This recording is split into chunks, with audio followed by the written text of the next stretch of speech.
नमस्कार दोस्तों, स्वागत है मेरे YouTube चैनल कमल स्कूल मैथमेटिक्स में।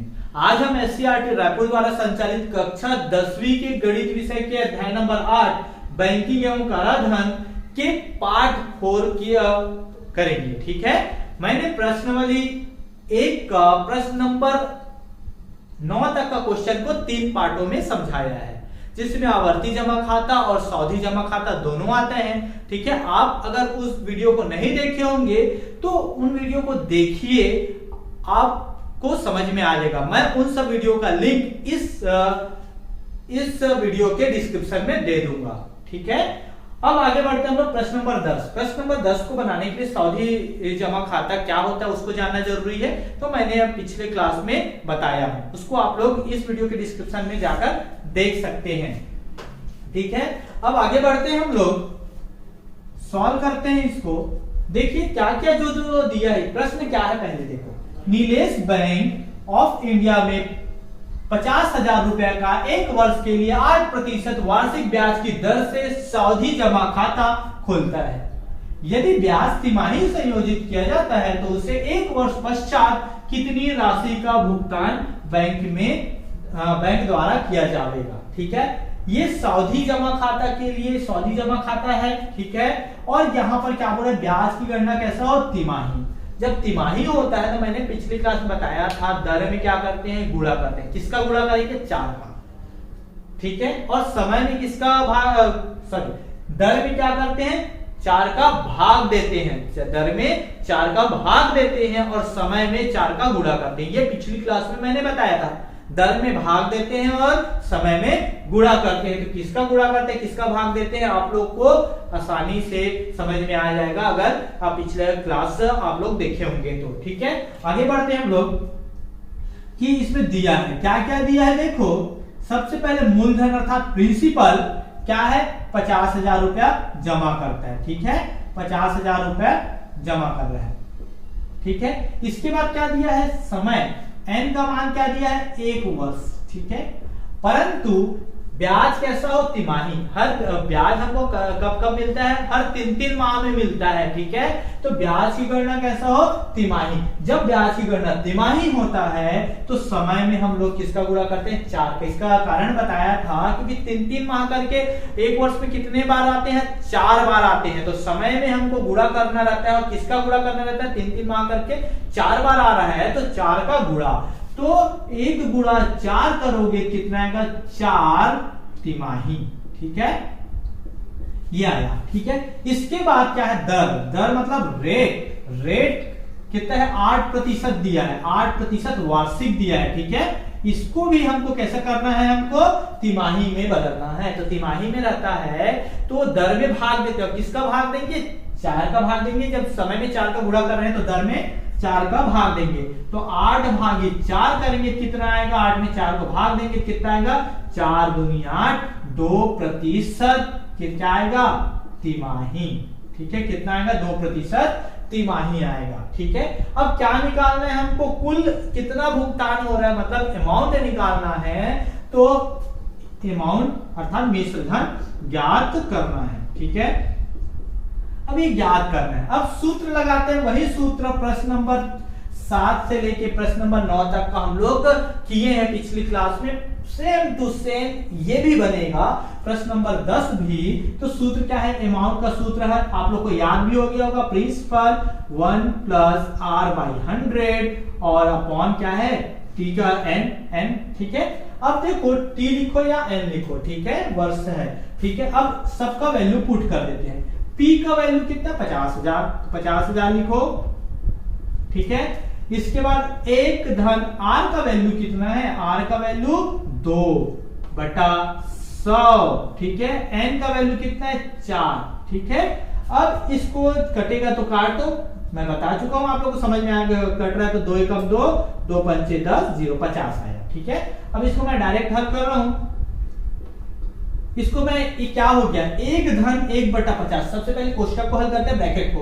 तो 1 धन, इसको एक बार लिख देता हूं, 1 धन 1/50 इतना बचा। अब इसको सॉल्व करोगे आप तो क्या आएगा, देखो ये 50,000 तो रहेगा ही, ठीक है। अब इसको सॉल्व किए तो आसान तरीका क्या बताया था मैं, जब एक के साथ किसी को जोड़ते हैं भिन्न को, तो क्या होता है, ये जो रहता है उसमें देखो हर में जो रहता है डिनोमिनेटर में उसको वैसा का वैसा ही लिख देते हैं, ठीक है। ऊपर में क्या है, एक है, तो जो हर के साथ जितना है ना उसमें ऊपर वाले को जोड़ देते हैं। तो 50 और एक कितना हो गया, 51/50। इसको सॉल्व करोगे कितना आएगा, आसान है, ठीक है। अब इसको आगे इधर हल करते हैं हम लोग। अमाउंट बराबर क्या आ गया, 50,000, ठीक है, गुणा 51/50 कितने बार लिखेंगे, 4 बार गुणा होगा। 51/50 51/4, क्योंकि यहाँ पर 4 है, ठीक है। तो क्या आएगा, 51/50 गुणा 51/50 गुणा 51/50 गुणा 51/50, ठीक है। अब जो जो कटेगा तो काट दो, कट रहा है, ये 0 कट गया, ये भी 0 कट गया, ये भी 0 कट गया, ये भी 0 कट गया, ठीक है। अब ये 5 भी कट जाएगा, ठीक, कट जाएगा ना, 5 से कम 5। अब नहीं कटेगा, अब नहीं कटेगा तो ऊपर का लिख दो, 51 गुणा 51 गुणा 51 गुणा 51, ठीक है। अब नीचे में क्या आएगा, देखो 5 5 5 5 गुणा 5 गुणा 5, इतना आया। अब आपको क्या करना है, ऊपर का गुणा करना है और नीचे का गुणा करना है, दोनों को भाग दे देंगे तो उसका आंसर आ जाएगा। आपके बार बार मैं बोल रहा हूं, आपके एग्जाम में इतना लेंथी कैलकुलेशन वाला नहीं आएगा। सावधि से जमा खाता आएगा क्वेश्चन, आपके एग्जाम में एक क्वेश्चन तो रहेगा ही रहेगा, सावधि जमा खाता वाला, ठीक है, क्वेश्चन बनेगा ऐसे ही। परंतु कैलकुलेशन इतना लेंथी वाला नहीं आएगा, आसान वाला आएगा, तो आप आसानी से आप उसको हल कर सकते हैं, ठीक है। क्योंकि एग्जाम में बड़ा आएगा तो आपको गुणा करने में समय लग जाएगा, ठीक है। तो एग्जाम में छोटा आएगा जो आसानी से गुणा हो जाएगा, ठीक है। अब इसको गुणा करते हैं और इसमें 125 से भाग देके देखते हैं कितना आएगा, ठीक है। 51 गुणा 51 गुणा 51 गुणा 51 करेंगे, कितना आएगा, इकाई, दहाई, सैकड़ा, हजार, 10,000, लाख, 10 लाख, 67,65,201 रुपए आएगा। इसको गुणा करके देखिएगा। उसके बाद 5 गुणा 5 गुणा 5 करेंगे, कितना आएगा, 125। अब ऊपर में से 125 को क्या करो, भाग दे दो, भाग दोगे तो कितना आएगा, 54,121 रुपया 60 पैसा आएगा आंसर, ठीक है। यही इसका आंसर है मिश्र धन। तो आपको आंसर में क्या लिखना है, 1 वर्ष पश्चात नीलेश को बैंक ऑफ इंडिया से कितना रुपया प्राप्त होगा, 54,125 रुपया 60 पैसा प्राप्त होगा। वो कितना जमा किया था, कितने को फिक्स किया था, 50,000 को, कितना मिला उसको, 54,121 रुपया 60 पैसा, ठीक है। ये प्रश्न नंबर 10 का सॉल्यूशन हुआ। अब आगे बढ़ते हम लोग प्रश्न नंबर 11 की ओर। प्रश्न नंबर 11 बोल रहा है, पुष्पा ने 60,000 रुपया 1 वर्ष 6 माह के लिए सावधि जमा खाते में निवेश किया। किसमें, सावधि जमा खाता, ठीक है, किया। परिपक्वता तिथि पर कितनी धन की प्राप्ति होगी, मतलब हमको क्या निकालना है, अमाउंट, मिश्र धन निकालना है, कितना कुल प्राप्त होगा।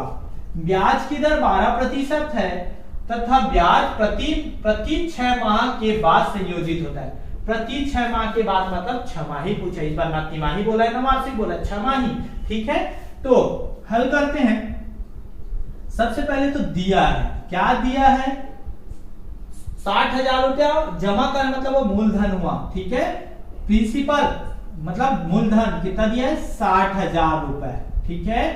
इसके बाद बोल रहा है 1 वर्ष 6 माह के लिए n का मान अर्थात t का मान कितना दिया है, 1 वर्ष 6 माह। अब इसको हम लोग कैसे बदलते हैं, इसको लोग वर्ष में बदलते हैं। तो 1 वर्ष तो हुआ, माह को भी वर्ष में बदलेंगे, किसका भाग देंगे, 12 का। तो ये 6 एकम 6, 6 दूनी 12, तो 1 सही 1/2। इसको सॉल्व करना मैं एक क्वेश्चन में आप लोग को बताया हूं, ठीक है। कैसे किए, 2 एकम 2 और 1 3, 3/2, ठीक है। अगर पिछले क्लास के वीडियो में मैं बताया हूं उसको कैसे सॉल्व किया जाता है, अगर नहीं देखे होंगे तो उसको देखिएगा, आपको समझ में आ जाएगा, ठीक है। 3/2 वर्ष, ये हुआ 3/2 वर्ष। परंतु अब ध्यान दीजिए, यहां पर क्या बोला है, प्रति 6 माह में हमको ब्याज की गणना करना है, ठीक है। मतलब 6 माही होता है। जब ब्याज की गणना 6 माही होता है तो हम देखो समय में तो गुणा करते हैं और दर में भाग देते हैं। अब किसका गुणा करते हैं, किसका भाग देते हैं, यहां डिसाइड होता है। छमाही में बोला जाता है तो किसका गुणा करते हैं समय में? 2 का गुणा करते हैं, क्योंकि एक वर्ष में 2 छमाह होते हैं ना, तो 2 का मतलब 12 में 6 को भाग दे दोगे कितना आएगा? 2 आएगा। तो 2 का गुणा करेंगे, 6 माह कितने बार आएंगे? 2 बार। तो इसमें क्या करना पड़ेगा हमको? 2 का गुणा करना पड़ेगा। 3/2 गुणा 2 मतलब 2 और 2 कैंसल, कितना आएगा? 3 छमाही। ठीक है, ये 3 छमाही आया। n का मान क्या आया? 3 छमाही। ठीक है, इसके बाद ये ब्याज की गणना कैसा हो रहा है? छमाही हो रहा है। इसके बाद दर क्या है? 12% वार्षिक है। अब इसको भी हमको किस में कन्वर्ट करना है? ये छमाही है ब्याज की गणना, तो दर में क्या करते हैं हम लोग? भाग देते हैं। किसका भाग देंगे? 2 का जब गुणा किए हैं तो 2 का भाग देना पड़ेगा, इसमें भाग देंगे। दर में हमको 2 का भाग देते हैं, समय में गुणा करते हैं, दर में भाग देते हैं। कितना आएगा? 12 में से 2 को भाग दोगे कितना आएगा? 6% छमाही। ठीक है, ये आ गया। और हमको क्या निकालना है? अमाउंट, मिश्र धन। ठीक है, अमाउंट ज्ञात करना है। अब बनेगा कैसा? ये 10 नंबर लेके 7 से लेकर पूरा 12 तक ऐसे ही बनता है, इसी टाइप भी बनता है। आप एक क्वेश्चन को अगर समझ गए ना तो पूरा क्वेश्चन सावधि जमा खाता का पूरा क्वेश्चन आप सॉल्व कर सकते हैं। चाहे कोई भी क्वेश्चन आए एग्जाम में तो आएगा, आप आसानी से सॉल्व कर सकते हैं। अब सूत्र कौन सा फॉर्मूला लगाएंगे?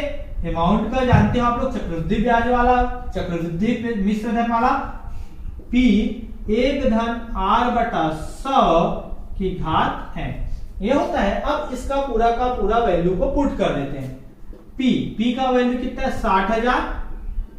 ठीक है, एक R का मान कितना है? R का मान है हमारे पास 6 और नीचे में 100। ठीक है, और घात में क्या आएगा? n का मान हमारे पास है 3। अब ये सॉल्व करते हैं, ये 2 से कटेगा, 2 3 6, फिर 2 5 10 और ये 0। ठीक है, अब ये कितना आया? 60,000। ठीक है, एक धन ये 3/50। ठीक है ना, घात में 3। अब देखो इसको कैसे हल करेंगे, सॉल्व करेंगे। आसान तरीका ट्रिक बताया हूं मैं, कैसे सॉल्व करते हैं। 60,000। ठीक है, अब ये देखो ये 50, हर में तो जो 50 है उसको लिखेंगे और ऊपर में 3 है, तो 50 में 3 को जोड़ दिए कितना है? 53। इसको 1 को जोड़ने का आसान तरीका। ठीक है, अब इसको सॉल्व करते हैं। 60,000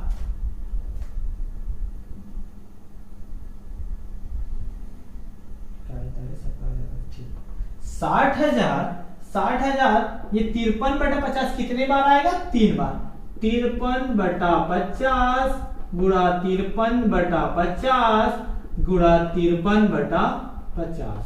ठीक है, अब इसको सॉल्व करते हैं हम लोग। ठीक है, सॉल्व करते हैं। देखो आप लोग देखोगे ये 0 0 कटा। ठीक है, ये 0 0 कटा। ठीक, ये 0 0 कट गया। अब ये 60 बचा, अभी भी कटेगा ये 5 से। 5 एकम 5। ठीक है, ये आएगा 5 एकम 5। अब एक बचा, 5 दूनी 10। अब कटेगा क्या? नहीं कटेगा। तो ये नहीं कटेगा तो अब ऊपर ऊपर का लिख दो, नीचे नीचे को लिख देते हैं, सॉल्व करते हैं। अमाउंट बराबर क्या आएगा? 12 गुणा कितना है? 53 गुणा 53 गुणा 53, 3 बार आया। और नीचे में क्या बचा? 5 गुणा 5 मतलब 25 आएगा। 5 गुणा 5, अब कटेगा तो नहीं, तो क्या करेंगे हम लोग? ऊपर ऊपर का गुणा करेंगे और नीचे नीचे गुणा करेंगे 25 से, मतलब 5 गुणा 5 25। ऊपर को गुणा करने के बाद हम लोग 25 से भाग दे देंगे तो इसका आंसर आ जाएगा। जब ऊपर ऊपर का गुणा करेंगे अर्थात 12 53 53 53, इन सबको एक साथ गुणा करेंगे कितना आएगा? 17,86,524। ठीक है, और नीचे नीचे का गुणा किया 5 और 5 का कितना आएगा? 25। तो इतने में अगर 25 को भाग देंगे कितना आ रहा है? 71,460 रुपया और 96 पैसा, मतलब 71,460.96। तो इसको पढ़ेंगे कैसे? 71,460 रुपए 96 पैसा। ठीक है, ये इसका आंसर हुआ। मतलब इसको 1.5 वर्ष के बाद 6 माह 1 वर्ष और 6 माह के बाद उनको कितना मिलेगा? 71,460 रुपया 96 पैसा। कितना जमा किया है वो? 60,000 जमा करेगा तो उसको कुल ब्याज को जोड़कर इतना मिलेगा। ठीक है, तो आप लोग को समझ में आया होगा ये। अब आगे बढ़ते हैं हम लोग प्रश्न नंबर 12 की ओर। प्रश्न नंबर 12 इस प्रश्नवाली का लास्ट क्वेश्चन। प्रश्न नंबर 12, श्री राम ने 20,000 रुपए 2 वर्ष के लिए सावधि जमा खाते में जमा कराया।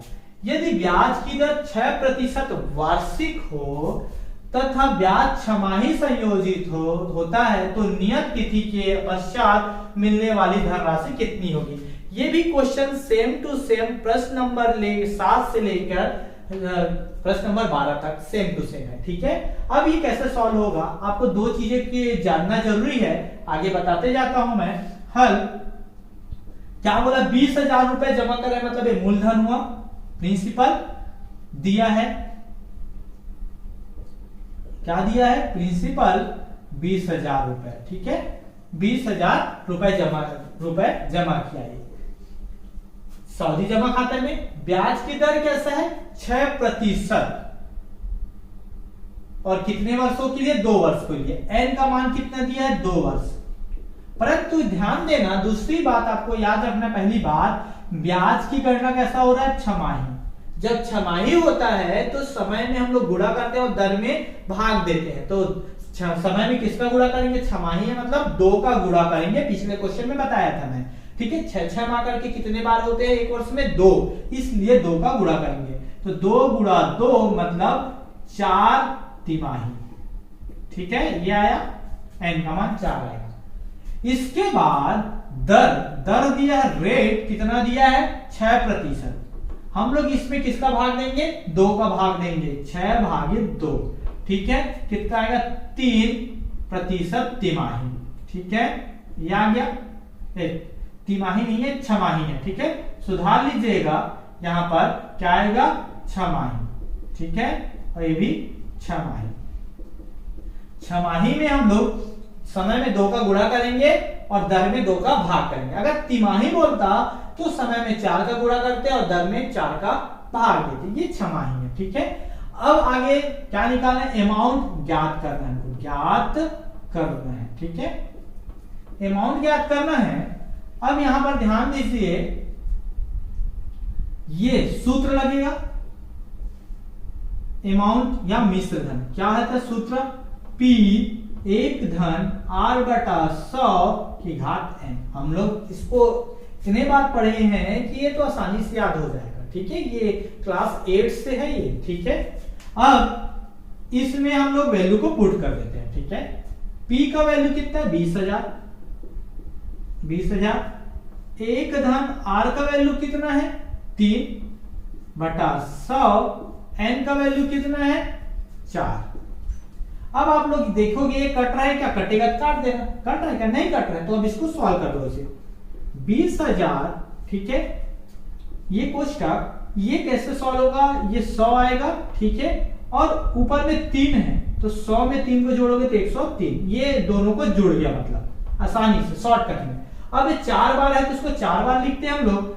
20,000 गुणा 103/100 गुणा 103/100 गुणा 103/100 गुणा 103/100। ठीक है, अब कटेगा तो काट दो। देखो, ये 2 0 2 0 कट गया, ये 2 0 2 0 कट गया, अभी भी कटेगा। ठीक है, 2 से 100 को काटोगे तो 50 आएगा। परंतु आप मेरे ख्याल से आप काटिए मत, आपको भाग देना आसानी से, अगर नहीं काटोगे तो आसानी से भाग दे सकते हो। तो हम लोग क्या करते हैं, इसको उतार देते ऊपर ऊपर। 2 गुणा 103 गुणा 103 गुणा 103 गुणा 103 और नीचे में 100 गुणा 100 कीजिए। ठीक है, अब इसको ऊपर ऊपर का गुणा करते हैं और नीचे नीचे का 100 का गुणा करोगे तो कितना आएगा? इकाई दहाई सैकड़ा हजार 10,000 आएगा। उसको क्या करना, आप उसको भाग दे देना और ऊपर वाले से तो आंसर आ जाएगा। जब इसको 2 गुणा 103 गुणा 103 गुणा 103 गुणा 103 करेंगे तो आएगा 22,51,01,762। ठीक है, अब 100 गुणा 100 करोगे कितना आएगा 10,000। अब इसको हम लोग डिवाइड करते हैं, भाग देते हैं। जब भाग देंगे तो कैसा है, जब हर में अगर नीचे में 0 0 रहा तो भाग देना बहुत आसान है। कैसे, जितना 0 है उधर से इकाई तरफ से उसके बाद दशमलव लगा दो। कितना 0 है, 4 0, तो इकाई तरफ से 1 2 3 4, तो मतलब यहां पर क्या करना पड़ेगा, आपको दशमलव लगाना पड़ेगा। तो 22,51,0। अब यहां पर देखो 4 अंक के पहले दशमलव लगा दो, कितना आएगा 1762। ठीक है, परंतु ये रुपया पैसा वाला है, ये भाग दूंगी तो इतना ही आएगा। जब रुपए पैसा वाला रहता है तो इसको ज्यादातर स्टैंडर्ड रूप है कि दशमलव के बाद 2 अंक लिखा जाता है। तो 2 अंक लिखते हैं हम लोग, 22,510 रुपया और कितना पैसा आएगा, आप 17 पैसा लिख सकते हैं, परंतु आप ज्यादा ही अच्छे से बनाना चाहते हैं, स्टैंडर्ड रूप लिखना चाहते हैं, तो ये 18 पैसा आएगा। कैसे, आप देखो दशमलव के 2 अंक तक लिखना है, दशमलव के बाद एक तीसरा अंक को देखिए कितना है, 6 है। अगर बाद वाला 5 या 5 से अधिक हो तो पहले वाला 1 बढ़ जाता है। तो ये कितना है, 6 है, 5 से अधिक है, तो आप इसको 1 बढ़ा सकते हो। कितना आएगा, 1 8 आएगा। तो ये रुपए, ठीक है, तो आपका आंसर कितना आएगा, 22,510 रुपया 18 पैसा। ठीक है, मतलब 22,510.18। ठीक है, ये आपका आंसर है। परंतु आप क्वेश्चन आंसर में क्या लिखोगे, नियत तिथि के पश्चात मिलने वाली धनराशि कितना है, 22,510.18। ठीक है, तो ये 20,000 जमा किया था, कितना मिला उसको, 22,510 रुपया 18 पैसा। ये आप लोग का इस प्रश्नवाली 1 का लास्ट क्वेश्चन था। ठीक है, आई होप आप लोग को समझ में आया होगा। आवर्ती जमा खाता और सावधि जमा खाता दोनों समझ में आया होगा। अगर समझ में आया होगा तो इस वीडियो को लाइक कीजिए और ज्यादा से ज्यादा शेयर कीजिए अपने दोस्तों तक, ताकि उनको भी लाभ मिल सके। साथ ही साथ अगर मेरे चैनल में नए हैं, अभी तक सब्सक्राइब नहीं किए हैं, तो उसको सब्सक्राइब कर दीजिए, ताकि मैं जब भी वीडियो बना के अपलोड करूं तो सबसे पहले आप लोग तक पहुंच सके। बहुत जल्द हम लोग इसके दूसरे प्रश्नवाली को लेकर मिलते हैं।